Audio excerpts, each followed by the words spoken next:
Okay guys, teamunderdogdecks here with a deck profile of Nats Report. I'll have more videos up later. Unfortunately, I couldn't get that many videos of actual during Nats because of a lot of the judges saying no, which kind of sucked, but oh well. It was still a very fun event. I want to go next year. It was a lot of fun.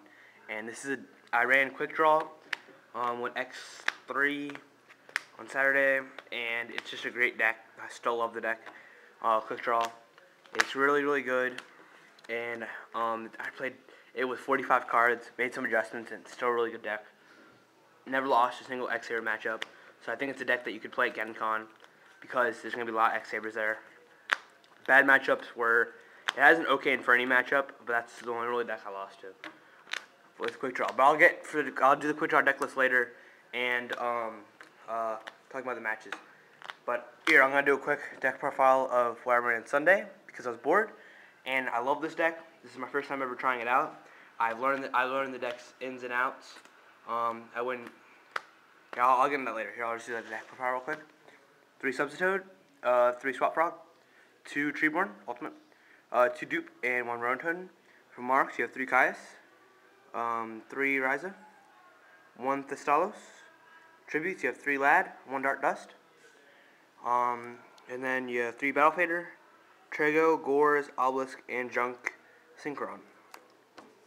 Spells, you have 3 Econ, 3 Soul Exchange, Heavy Storm, Cold Wave, MSG, Brain, and Swap, and Creature Swap. Side deck, you have 2 Jujitsus for Glads, 2 Cyber Dragons, you side these in every single game for Massacre Strict out. The Tornado for Massacre Strict, sided in every single game. 2 Crevice, just if you think you need it for Infernities. 2 D-Crow for Infernities. 1 Gotems for X-Saber, 1 Swallowhook for Infernities and GB, and 2 Divine Wrath for Herald. Extra deck, Junk Destroyer, Bryonak, Black Rose, Junk Warrior, Chimera Tech, Colossal, Junk Archer, Nitro Warrior, Iron Master, Iron Wing, Go-Yo, and I don't have the stars with me right now. So yeah, let me get to it real quick. This deck's really good. It kills X-Sabers. Bad matchups are Infernity if you don't draw outs, but it's just a great card. Vanity's Fiend is terrible in the deck. I learned that this weekend. I tried it out first and it was just terrible. I mean, you don't want this deck to be 1-for-1, and it just slows the deck down. I don't run any traps because War Art is more control based, and it slows down the deck, and it's really only good if you have Treeborn. I mean, it's a good option, but I just don't like it. Obelisk, forgot to talk about that. Obelisk wins games. It's so freaking broken and easy to pull out, and it's just great. I mean, the monarchs are pretty staple. All this is pretty staple. You know what I mean? Trago is good because if you get the Massacre Strict out, I mean, you just can control their stuff and win. Gores is just great. It wins games if you use it right. Obelisk wins games. It's an out. I mean, I won games, which I shouldn't have won just because of Obelisk. Junk Synchron is just good because it gives you synchro options. Plus, it's an out to Massacre Strict because you can get out Junk Destroyer and destroy a Massacre Strict game too. Because you also put in Cyber Dragons, so yeah, it's pretty good. 3 Econ was extremely good. 3 Soul Exchange was broken. This was all really good. Creature Swap's great. So good. But yeah. Dark Dust, I was going to run another Thestalos, but Dark Dust was great. Just was really good.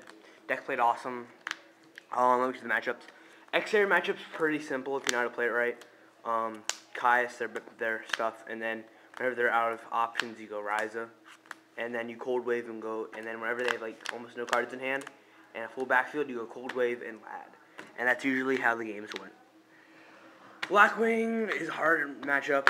That's one of the matchups. I lost 1 game against Blackwing in the finals of I won a match. I won 3 matches with this deck, by the way. But yeah, I lost that match because all I had was Treeborn. I kept trying to do stuff, and you know what I mean, hit Igris and all that stuff. I won 1 game though. I played against 2 Blackwing 1 game. 1 match was just really hard fought, but he got me because Treeborn got my way because he just attacked it. Game 2, Lad came out, and then he destroyed Lad. He had 2 cards in hand, no backfield, sure on the field, summoned Obelisk.